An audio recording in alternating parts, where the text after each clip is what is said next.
Hi, I'm David Naiman, the host of the radio show and podcast Between the Covers. People are often surprised to learn that this is not my day job, that I don't get paid. But that's not why I'm here today. I'm not here to ask you for an income. Up until now, hosting the podcast has involved only nominal fees, but the podcast has seen explosive growth this year. Listenership has quadrupled in less than 10 months. And these once nominal fees have grown to many hundreds of dollars, which could easily become thousands next year and which I'm paying myself. So I'm here today talking to you in the hope of creating a sustainable model for me to nurture the podcast success. If you value these interviews, whether with great fiction writers such as George Saunders, Laurie Moore, or Junot Diaz, science fiction icons Ursula K. Le Guin, William Gibson, and Neil Stephenson, or genre-bending essayists and poets such as Claudia Rankine, Maggie Nelson, and Mary Ruefle, I hope you'll become a patron of Between the Covers.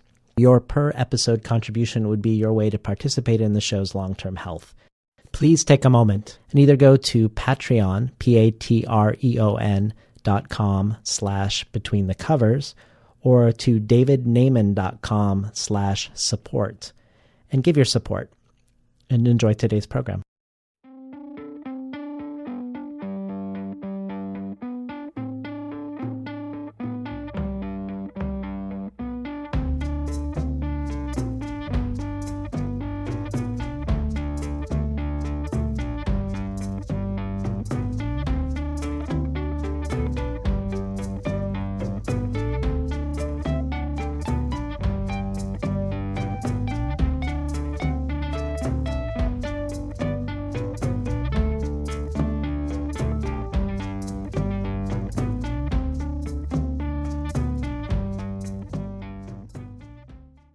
Good morning and welcome to Between the Covers. I'm David Naiman, your host. It would be hard to overstate the accomplishments of today's guest, nor their influence upon and importance to the world of literature at large. Ursula K. Le Guin is the author of more than 60 books of fiction, fantasy, children's literature, poetry, drama, criticism, and translation. Her awards include a National Book Award, a PEN Malamud, 6 Nebulas, 5 Hugos, and 21 Locus Awards, from her 1973 Lathe of Heaven to her 2010 Cheek by Jowl, the most by any writer to date. In 2000, the Library of Congress named Le Guin a living legend for her significant contributions to America's cultural heritage. And in 2014, Le Guin was awarded the Medal for Distinguished Contribution to American Letters by the National Book Foundation, whose past winners include Toni Morrison, John Ashbery, and Joan Didion. Le Guin's books, their unique blend of sociology, psychology, and anthropology, have always been politically and morally engaged works, from the gender-fluid world of 1969's Left Hand of Darkness to a retelling of Virgil's Aeneid from the perspective of a nearly voiceless female character in her 2008 novel Lavinia. Le Guin is also active and figures prominently in the community of writers in the world. She's one of the founding members of Literary Arts here in Portland, along with Ken Kesey, William Stafford, and Brian Booth. And writers from Neil Gaiman, Zadie Smith, David Mitchell, and Salman Rushdie have cited Le Guin as a major influence on their work. Ursula K. Le Guin has also made the news quite a bit lately. In 2008, Occupy Oakland activists fashioned shields to appear like the cover of her anarchist utopian classic, The Dispossessed. In 2009, Le Guin publicly resigned from the Authors Guild to protest the settlement with Google, getting hundreds of authors to join her in petitioning a federal judge to exempt the U.S. from the settlement that would allow Google to digitize books with disregard to copyright. And most recently, in 2014, in what has been characterized as the most ferocious speech in National Book Foundation history, Ursula Le Guin used the acceptance speech as an opportunity to lambast the deepening corporatization and commodification of books and their authors by the likes of Amazon. Le Guin's thoughtful, principled, and progressive insights are also evident in her approach to teaching the craft of writing. And it is this topic she is here to talk about today. Her 1998 classic, Steering the Craft, has been revised and rewritten. And this new edition, Steering the Craft, a 21st century guide to sailing the sea of story, out this month from Mariner Books, has been hailed as a book that deserves to have a place on every writer's shelf, and was called by Library Journal in their starred review a must-read for intermediate and advanced writers of fiction and memoir. Welcome to Between the Covers, Ursula K. Le Guin. Thank you, David. So, Ursula, the original edition was a classic in the field of the craft of writing. But after 10 years of being out in the world, you realized that it needed to be revised, or you wanted to revise it, that enough had changed in the publishing world and in the world of writers that it needed a new life. Tell us about what had changed and what's different about the new edition of Steering the Craft. Well, it's the same book, but every single sentence was rewritten. And part of it was just that I was 10, 12 years older and looked back on some of the things I said and thought, that's not quite right. I can say that better. Also, I got feedback from people who used the book, like about the exercises and so on, and that was really good. So I could use, reader feedback. And then there was this whole essentially sort of revolution that has overturned publishing as it existed even in the late 90s when the book was written. And we're all sort of really out at sea now on that one, not knowing quite what's going to happen next. And so some of the old advice that one always gave to young writers is just no good anymore. It's kind of, steering one's craft these days, really, nobody quite knows where they're going, including the publishers. Well, you say at the beginning of Steering the Craft, it's a handbook for storytellers. Mm-hmm. And yet it's not so much geared towards the beginning storyteller. It's for people who are already engaged in working on their craft with some dedication. What distinguishes it as a craft book for people who are maybe a little farther along in writing than someone who's just starting? Well, for one thing, it simply doesn't do all the you can write sort of encouragement thing. It grew out of a workshop at Flight of the Mind, and the people in that workshop were all committed writers already. Many hadn't published. That's not the point. It's the commitment that counts. And so I just sort of assume that commitment in the book, and that you're really interested not so much in being a success as a writer or something, or just being a writer, as in writing well, telling your story the best you can. And it's lovely how people respond to that, and that is what they want. One of the things that I think is really interesting about the book is you don't shy away from using imitation as a way to learn to write. And that's something very common in other fields. Painters, obviously, probably dancers and other art Musicians, forms are always imitating in order to find their voice and to hone their craft. But it's something that writers traditionally have seemed a little shy or a little worried about. Maybe not traditionally, but sort of 20th century. The thing is, with writing, it gets confused with plagiarism. Imitation in the arts has to be seen by the person doing it as a learning device. And particularly the internet has confused an awful lot of people. And competition in college for writing papers, plagiarism is sort of blurred into imitation. And, of course, they're totally different things, so they have different purpose. You imitate only to learn and you don't publish it. Or if you do, you say this is an imitation of Hemingway or something, But it got all blurred. And so a lot of teachers began to really scold people for imitating in fiction or in writing. And that's kind of foolish, because you have to learn by reading good stuff and trying to write that way. A piano player who never heard any other piano players, how would he know what to do? We're kind of not using imitation as it could be used, I think. Yeah, that's a good point. You open the book with the importance of sound. The sound of language, you say, is where it all begins, and that language at its core is a physical thing. Can you talk a little bit about the importance of sound for you and in relationship to storytelling? I hear what I write. I started writing poetry when I started writing real young. When I learned to write, I started writing, and I've always heard it in my head. And I realized that a lot of people who write about writing really don't seem to hear it. They don't listen to it. And there's a kind of theoreticalness about what they talk about, the length of sentences and stuff. It's all more sort of intellectual. But if it's happening in your body, if you're hearing what you write, you're going to hear the right cadence of the sentence, which will help the sentence run clear. And what young writers always talk about, finding their voice. Well, you can't find your own voice unless you're listening for it.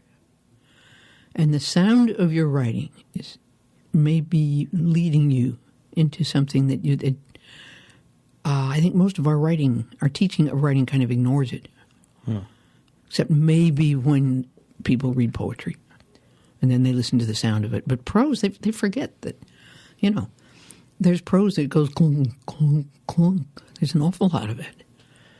You have this wonderful quote from your talk at Literary Arts and Lectures in 2000. I'm just going to read it back. Beneath memory and experience, beneath imagination and invention, beneath words there are rhythms to which memory and imagination and words all move. The writer's job is to go down deep enough to feel that rhythm and let it move memory and imagination to find the words. And I think you were saying this in relationship to Virginia Woolf. That is essentially something that I learned consciously from Virginia Woolf, who talks about it in similar terms. Her phrase, the wave in the mind. And you cite Virginia as a perhaps the best example of the use of rhythm, I believe, in steering the craft. She's just an amazing example of the use of a long and subtle rhythm in prose. But there are many, many others. I did an essay about essentially the rhythm of Tolkien's writing in The Lord of the Rings. There are short rhythms and long rhythms, and there's a cyclical repetition in his work, which I think is part of why it totally enchants so many of us. We're caught in the rhythm, and we're happy there. Another thing that I think makes Steering the Craft a standout book is both your emphasis of knowing grammar terminology, and also your interrogation of it at the same time. So you stress the importance of knowing grammar terminology and not dismissing punctuation, because these are the tools of our craft as writers. Yet many writers, I think, are shy away from these tools. Talk a little bit about punctuation and grammar. My generation, and for a while after, I was born in 1929, we were taught in public school, we were taught grammar right from the start. And everybody kind of went, something pretty good, blah, blah, blah, But all the same, it was quietly drilled into us, and we knew the names of the parts of speech, and we had a kind of working acquaintance with English, which they don't get in school anymore, in most schools. There's so much less reading in schools, and there's very little teaching of grammar. And for a writer, this is kind of like being thrown into a carpenter's shop without ever having learned the names of the tools or handled them consciously. What do you do with a Phillips screwdriver? What is a Phillips screwdriver? So we're not equipping people to write. We're sort of saying, you too can write. Anybody can write. You can write. Just sit down and do it. But you got to have the toolbox. You talk in the book about the usefulness of diagramming sentences. that in diagramming sentences, sometimes you discover what that the sentences have skeletons. Now, I was not taught that in school. That was the previous generation. My mother and my great aunt could diagram a sentence, and they showed me how. And having that kind of mind, I enjoyed it. Yeah.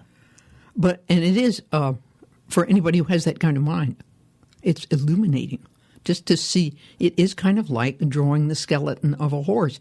Oh, that's how they hang together, Well, it's also interesting to think of sentences having skeletons and thus, in a sense, being different animals, which would then go back to the idea of rhythm and sound because they would all walk differently. They each has a different gait. Yeah. Right. Yeah. Right. In case you just tuned in, we're talking today to Ursula K. Guin about her revised and rewritten craft book, Steering the Craft, a 21st Century Guide to Sailing the Sea of Story. Well, every so often in Steering the Craft, you have an opinion piece. And one of my favorites is about morality and grammar. And you talk about how morality and language are linked, but how morality and correctness are not the same thing. And we often confuse morality and correctness in the realm of grammar. Can you talk a little bit about that? Yeah. Well, that's where what somebody else gave me this phrase for the grammar bullies. They tend to write you read them in places like the New York Times and so on, and they tell you what is correct and you must never use hopefully, like hopefully we'll be going there on Tuesday. That's incorrect and wrong, and you are actually basically a sort of an ignorant pig if you say it. Well, this is this judgmentalism. And what the game that's being played there is a game of social class. I'm sorry. It has nothing to do with the morality of writing and speaking and thinking clearly, which, well, Orwell, for instance, talked about so well. It's just affirming I'm from a higher class than you are. And the trouble is that people who aren't taught grammar and such very well in school fall for these statements from these pundits delivered with vast authority from above, And so I'm kind of fighting that. It's a very interesting case in point is using they for singular and how this is wrong, and offends the grammar bullies enormously. Well, it was a rule that was invented basically in the 18th century. It didn't exist in English before. Shakespeare used they instead of he or she. We all have always done it in speaking, in colloquial English. And it took the women's movement to sort of bring it back into written English. But it's important. See, there's a kind of crossroads between the correctness bullying and the moral use of language. If he is the only, if he includes she, but she doesn't include he, a big statement's being made. Mm-hmm. Well, we got they. Why not use it?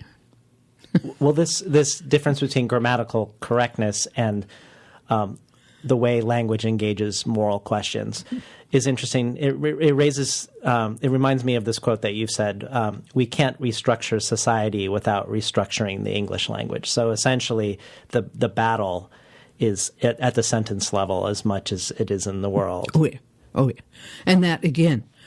I read George Orwell's great essay. I can't remember what it's called, though. The one about writing English clearly being a political matter. I read that as a freshman in college, and it went real deep into me. So often I'm simply rephrasing Orwell.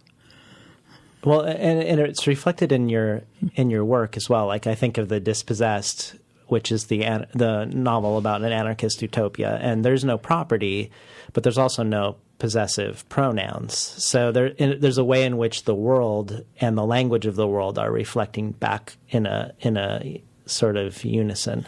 In the novel, the founders of this anarchist society made up a new language because they realized that using the old one was you couldn't have this society and that language. So they obviously they based the new language on the old one, but they changed it enormously, which is simply a kind of an illustration of what Orwell was saying, I think. So lots of these rules that are really rules of correctness, which sort of reflect back maybe some regressive tendencies in society, you call fake rules. And so as on the one hand, Steering the Craft really talks about the importance of really engaging with our tools, like using punctuation, understanding its power and understanding grammar, but also not falling for these fake rules. And you mentioned one around the generic pronoun he for both men and women. Yeah. And the way that is an example of erasing women at the sentence level. And I also remember reading that you,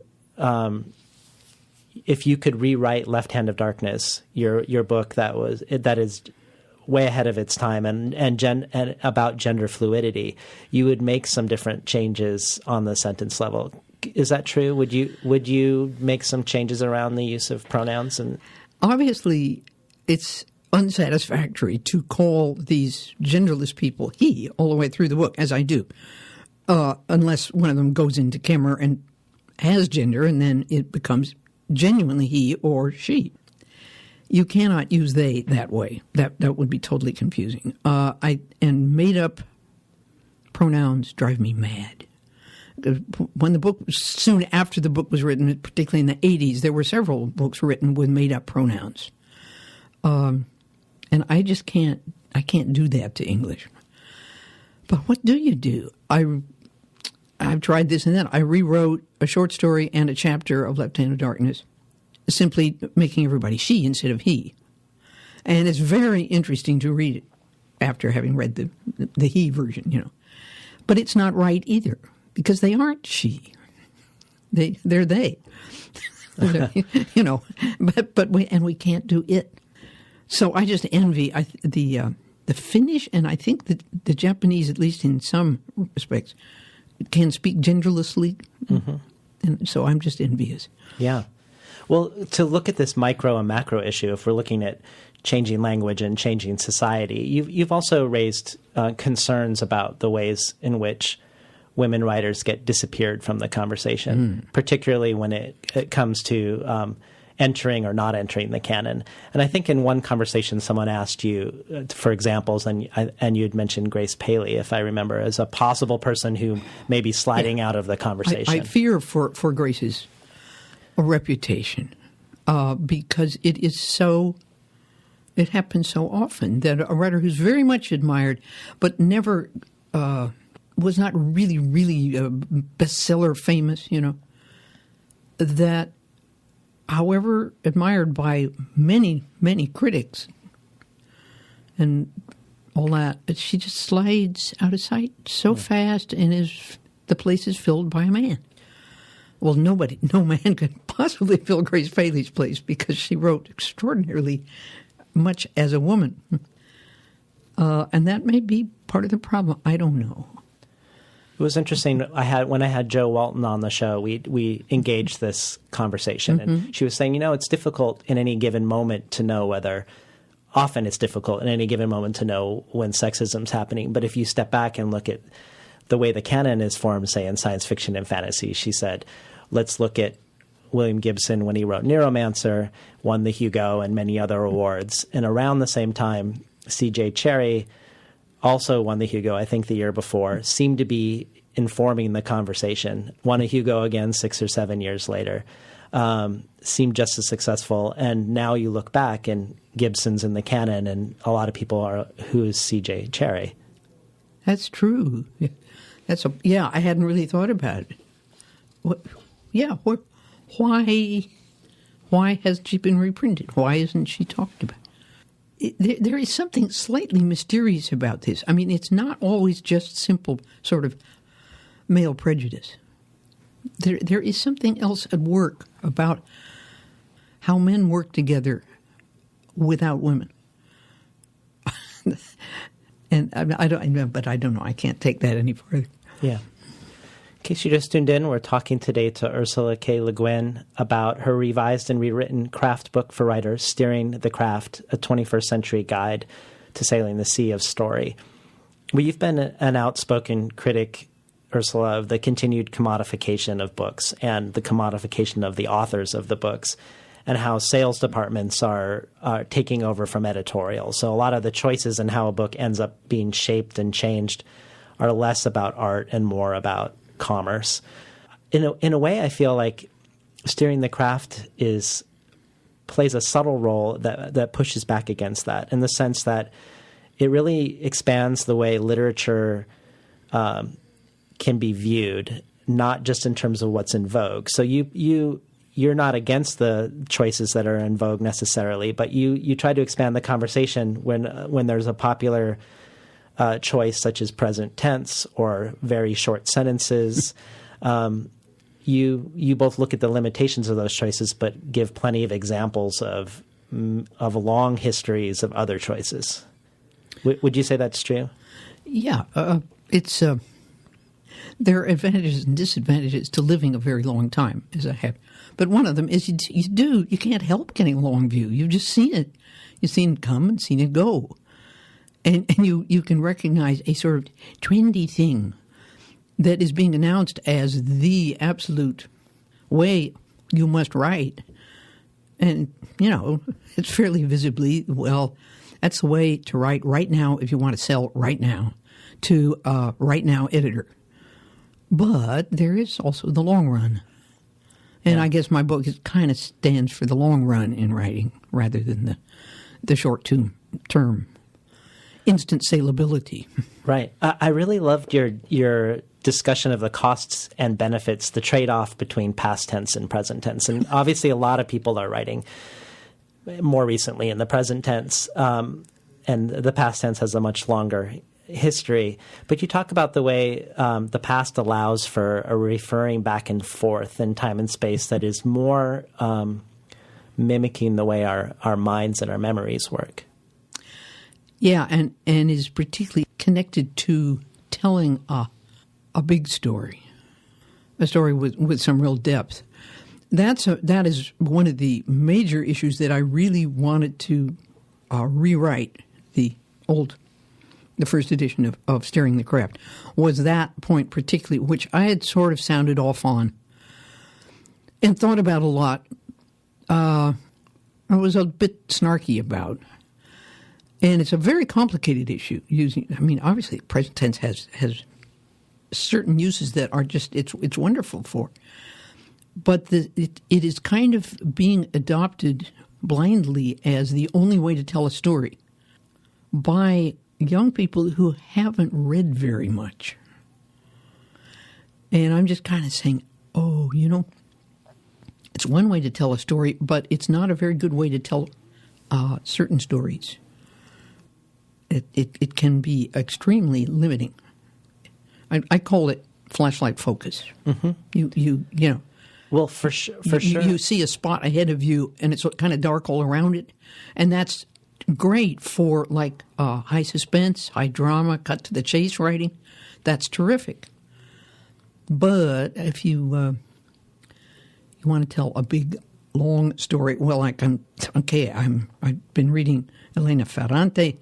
I am reading Jane Smiley's book, which moves year by year from 1920 up into the 50s. Writing that in the present tense would be maddening to read. And yet, it's very present. Each scene, okay, you're in 1932, you're in 1932, it's the present time. It could be written in the present tense, but it wouldn't work because it would be this flashlight focus instead of this sense of including past time, future time, and even the scenery around. But it took me a lot of thinking to arrive at what I said in this book, and that it may not yet be final. I never think what I think is final because I'm always finding out something else. I would definitely encourage writers to look at your book reviews also as places where they can see your craft thought in context of a specific given piece of art. And in regards to present tense, I have a quote here from your review of David Mitchell's The Bone Clocks, which it's a great review because you talk about Virginia Woolf and stream of consciousness and David Mitchell's stream of consciousness, but you also talk about some interesting issues around time. And here's what you said in that one. Here, in a novel deeply concerned with time, there is virtually no past tense. Present tense narration is now taken for granted by many fiction writers because everything they read, from internet news to texting, is in the present tense. But at this great length, it can be hard going. Past tense narration easily implies previous times and extends into the misty reaches of the subjunctive, the conditional, the future. But the pretense of a continuous eyewitness account admits little relativity of times, little connection between events. The present tense is a narrow beam flashlight in the dark, limiting the view to the next step. Now, now, now. No past, no future. The world of the infant, of the animal, perhaps of the immortal. That just seems so wonderfully put. Good. Stephen Mitchell is a writer worth writing about. Oh, David Mitchell, yeah. Yeah, he is, for sure. Yeah. Well, let's talk a little bit about point of view. Another area that's much more popular today is the choice of first-person point of view. It's very common. But you walk us through in Steering the Craft the history of first-person point of view. Well, and a third-person limited is also very popular. Which is very similar to first-person. You get one point of view only. Yeah. And those, one or the other of those does seem to be over and over the only point of view used in fiction. Yeah. But it's actually pretty late in the history of literature that these points of view arise. Mm-hmm. For first person, particularly. It seems to have been Henry James that really kind of did the limited third person is sort of the way to do it. And, of course, he milked that cow very successfully. And, yes. and it's a great cow. It still gives lots of milk, you know.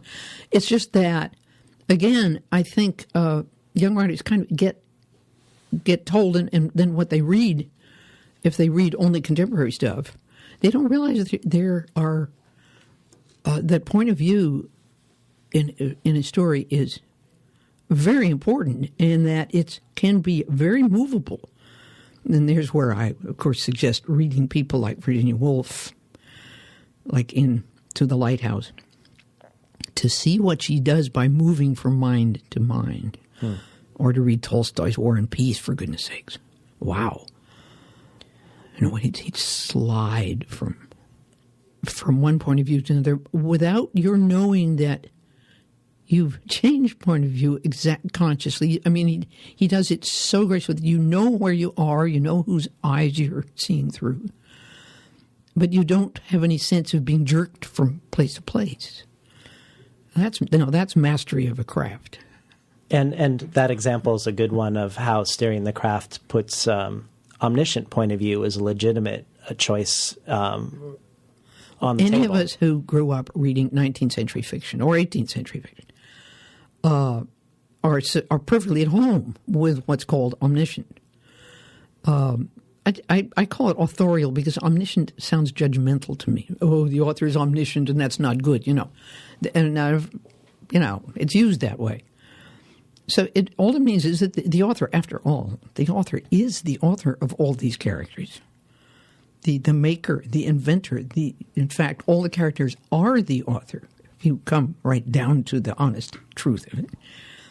And the author has a perfect right to know what they're thinking.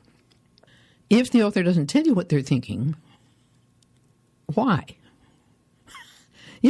I mean, these things are worth thinking about. Often it's simply to spin out suspense by not telling you what the author knows. Well, that's legitimate. This is art. But I'm trying to get people to think about their choices here because there's so many choices, beautiful choices that are kind of going unused. The thing is, it's, in a way, first person or limited third are the easiest ones. And you mentioned that when you were involved in writing workshops, that one of the most common problems was what you called inconsistent point of view in writing. Tell us a little bit about what you mean by that. Well, that's when you shift from one point of from inside one person's mind to inside another person's mind, the way Tolstoy and Woolf do so splendidly. You do it awkwardly, or you do it without even knowing you're doing it. That's with younger writers usually. They just don't realize that they were in Aunt Jane's mind in this paragraph. In the next paragraph, we're suddenly inside Uncle Herbert's mind, and how did we get there? And then they shift out again. Oh, the thing about point of view is awareness. And if you're going to change it, it takes intense awareness and a certain amount of practice and skill at shifting. But then, if you do, then you see you're getting binocular or much more than binocular vision instead of a single view of an event. You can do what? What's the movie? The Japanese movie where you see a murder from. Oh, Rashomon? Rashomon, yeah. Yeah. You can do Rashomon without moving and retelling the story the way Rashomon does 4 times. You can do it as you tell the story. So you get these different points of view. And that can lead to real puzzlement as to what is really going on, or it can lead to greater clarity. It depends on what you want to do with it. Right. But, I think in a way the authorial point of view is the most flexible and kind of useful of all the points of view because it's the freest. It wasn't until reading Steering the Craft that I realized just how experimental Charles Dickens' Bleak House was. You brought that up not as necessarily as a text to emulate, but just to show some of the radical choices that he made, both in terms of alternating point of view and alternating tense. Yeah, in that book. Yeah, because there, half the book is written in the present tense, which is very unusual at that period. And it is those are the passages written in the authorial point of view. Only it's a sort of a almost like an eagle eye. It's these views of London and the mud or the fog or so on. It's an extraordinary book. We're talking today to Ursula K. Le Guin about her book Steering the Craft, a 21st Century Guide to Sailing the Sea of Story. Another area that is really rich in this book that also is about language and society and how they intersect is you're talking about modernist writing manuals. And you say, modernist writing manuals often conflate story with conflict. And I've heard this over and over myself, too, from writing teachers. Tell us what you mean by this confusion that's happening in contemporary writing education about conflict and story being the same and how that's problematic. Well, if you say that's what story is about is conflict, and that plot must be based on conflict, you are limiting your view of the world very severely, and in a sense you are making what could be called a political statement about it, is that life is simply conflict and nothing else. And that's all that really matters. So that's what a drama or a story is going to be about. And I'm just, this is simply untrue. There are stories that are about reconciliation. There are stories that really have no conflict in them, because that's not what they're about. Life is not all a battle. This is this sort of social Darwinist thing. It's also very masculine, I'm sorry. Conflict, of course, is part of life, and if you try to keep it out of your story, that's not what I'm saying. It's just that it isn't what stories are about. It's part of. Stories are about a lot of different things. And it's amazing how we fall so quickly into battle metaphors and just common speech about almost anything at this point. Yeah, and here I actually do sort of grind some political axes a good deal in various ways because I do try to avoid, I've come to try to avoid talking about the fight to do such and such, or the battle for such and such, or, the fight against it. Put everything into conflict and immediate violent resolution.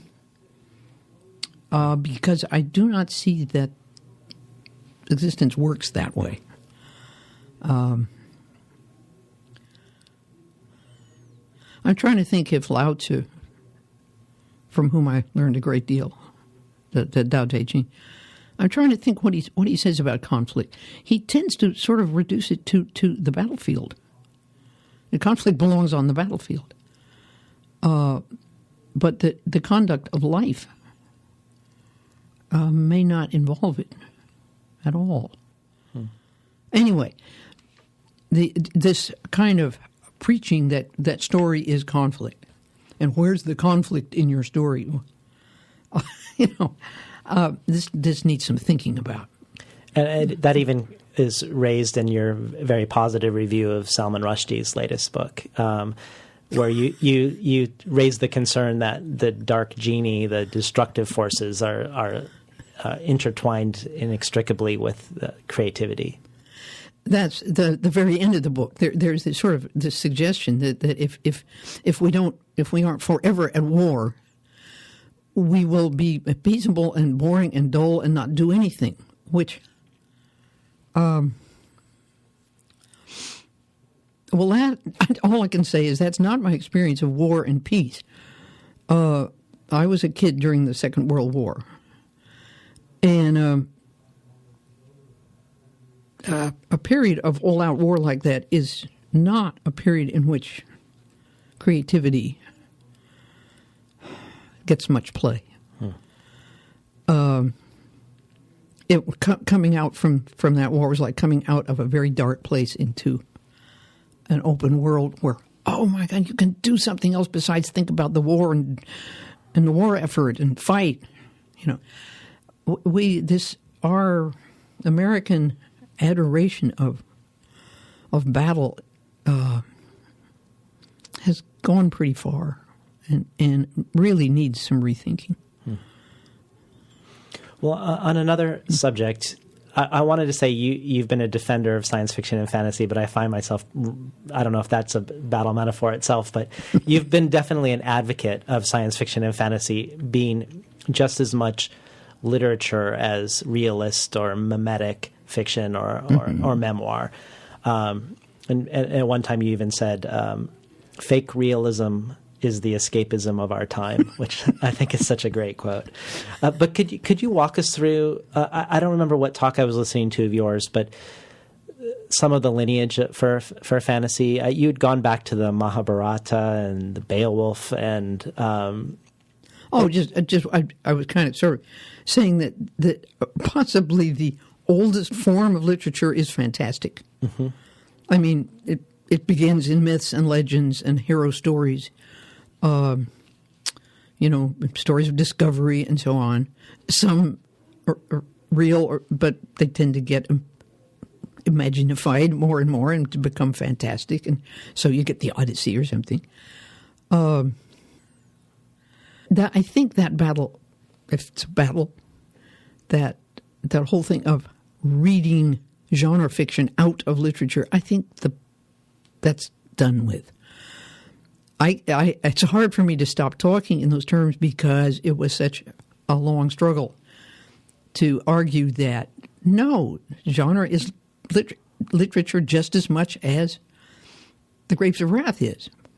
Most of it isn't as good. But most realism isn't as good as The Grapes of Wrath either. Right. But this judgment by genre is just wrong and stupid and wasteful. And I think just most people know that now. And they're parts of academia and so on are going to go on sort of defending the modernist realist canon, but it's gone. So the 70s article you wrote, Why Americans Are Afraid of Dragons, which you reiterated in 2000 that we were still afraid of dragons, that maybe perhaps we're coming to terms with dragons in America a little bit now. Yes and no, because that goes on. That's a wider thing than just the genre literature argument. A fear of using the imagination is very deep in America, and it shows in our teaching, where apparently kids read less and less and less fiction. And I'm not sure they get any poetry mostly anymore. We were fed quite a lot of fiction and poetry as kids in school. And even memorized poetry and stuff. Do they do any of that now? How do they exercise the imagination? I don't know.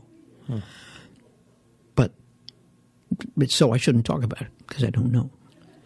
Well, one way in which I feel like Steering the Craft enters this conversation and complicates things in a good way is that you very omnivorously quote from Virginia Woolf and Mark Twain and Charles Dickens, but also from Margaret Atwood and J.R.R. Tolkien, and then also from native tales like the story of the Thunder Badger as examples of different techniques. Mm-hmm. And you fluidly move from these different worlds, which is also, you can see in your own fiction, that these influences. But it feels in a way like you're making a statement in the Craft book that these are all literatures. Mm-hmm. Absolutely. Yeah.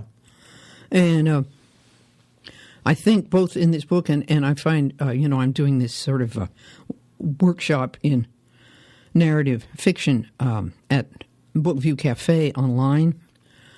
Over and over, I want to send people to read Patrick O'Brian, his sea stories, people who are afraid of long sentences, people who don't know how to describe action. They say, how do I describe well, if you want to see how to write a sea battle, you go to O'Brian. He is an incredibly good action writer. What is he doing? I don't really know, but he's certainly worth studying. Anyway, so, within genre, you can find marvelous examples of writing. And I guess sea stories about the Napoleonic period, what's that? Historical sea stories. Yeah. Yeah. Lots of battles. Much conflict. Right. Well, speaking of conflict and your mentioning of Lao Tzu earlier, You've been very interested in Taoism and in Buddhism over your career and have done your own version of the Tao Te Ching, your own translation of it. How do you see that influencing your writing, if at all? I mean, are you able to articulate a way in which you feel those are influencing the story? It goes so deep that it's hard to articulate for me. And I'm not very good at analyzing my own writing. But in a book like The Lathe of Heaven is the kind of obvious example of using a Taoist way of approach to life, and also, although I didn't use the I Ching to write the book the way Phil Dick did to write The Man in the High Castle, there's that sense of continuous change, and that the change can just happen. Just in my book, it happens by dreaming, so that everything becomes you don't quite know whether you're in is it dream or is it real? That's the book where you can see all that sort of Asian influence most clearly on the surface, I think. But it seems to the sense of that everything is always moving and changing, and that, to me, if you want to say what story is about change.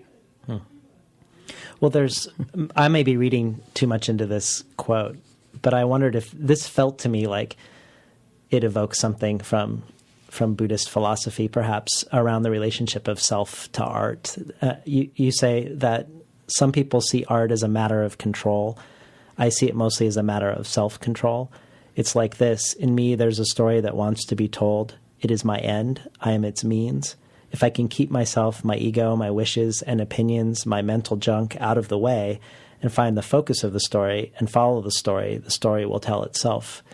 That feels to me like a very different approach than an approach of willfulness to put something down on the page. That is fairly Taoistic. In other words, that's Wu Wei. That's doing by not doing. Mm-hmm. And it seems very passive. And of course, Lao Tzu strikes the Western conflict-oriented mind as incredibly passive. You sort of, don't do something, just sit there. But of course, that's where he's so tricky and so useful. There's different ways of just sitting there. That's for sure. You have exercises with each chapter, and they all have great names like chastity, the expository lump, crowding and leaping. Do you have a favorite one among the exercises? Well, as I say in the book, chastity is when I invented when I was, I think, 14, and realized that my attempts to write stories, they weren't exactly flowery, but there were too many words, and a lot of the words were adjectives and adverbs ending in ly, and sort of.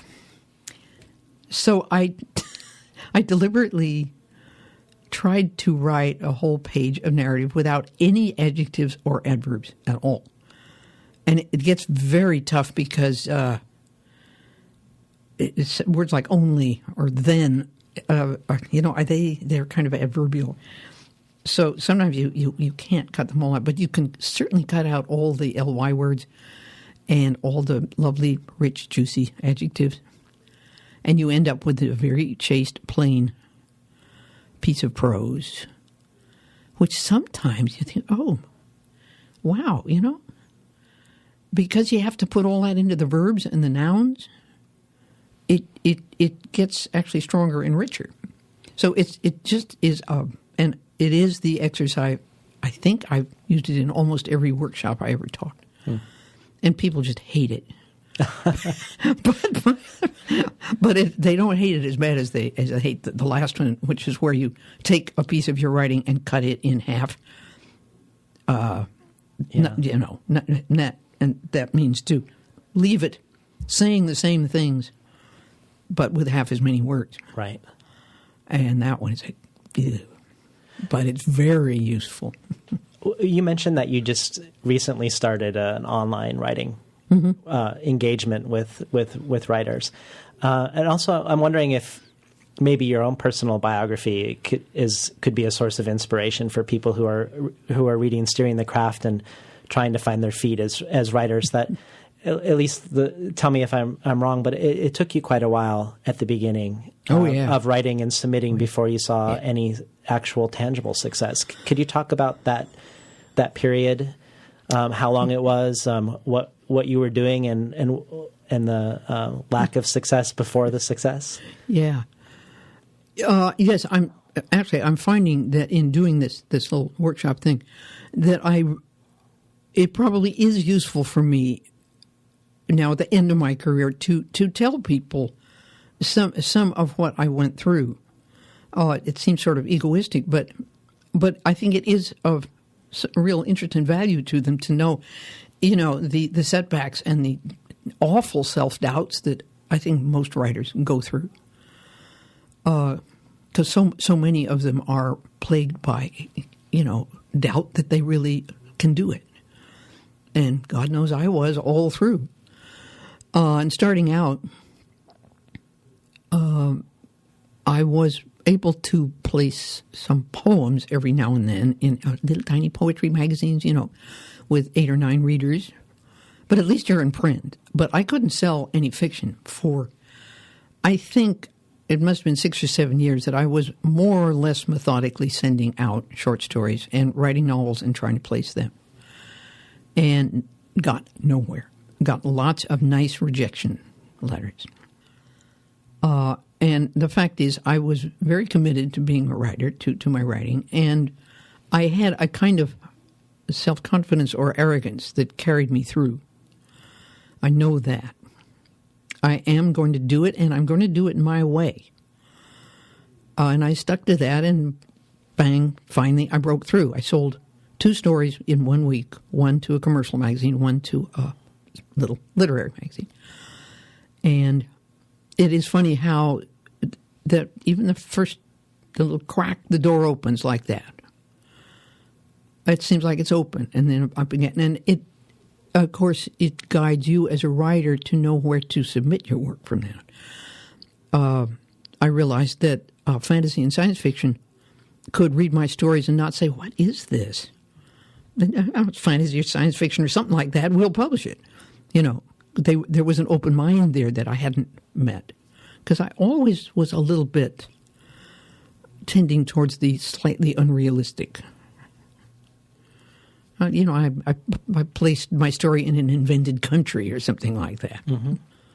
And you had this breakthrough. And a breakthrough. From then on, slowly but fairly steadily, I began to get the breaks. But of course, I faithfully submitted work, which is hard work. And you see, that's one of the things where I'm not quite sure how to talk to people about it now, because it's so different with the existence of the internet, mm-hmm. and e-publication and self-publication. I can't say I'm even in 2 minds about self-publication. I'm just trying to figure out what it really involves and where it really gets you as a writer. If you self-publish without any network of publicity, of making your work known, and if you don't sell yourself to advertisers, I just don't know. I don't know what it's kind of wonderful to be able to see your work in print, goodness knows. But how much good is that if nobody's reading it outside your peer group or your relatives, Right. I don't know. This is where I don't think anybody has very much advice to give anybody at this point. We just have to figure out how publishing is going to settle down after this revolution. It will. Well, it was a pleasure having you on Between the Covers today, Ursula. It's been a pleasure to be here. Thank you. We were talking today to Ursula K. Le Guin, the author of the book Steering the Craft, a 21st Century Guide to Sailing the Sea of Story. You've been listening to Between the Covers. I'm David Naiman, your host.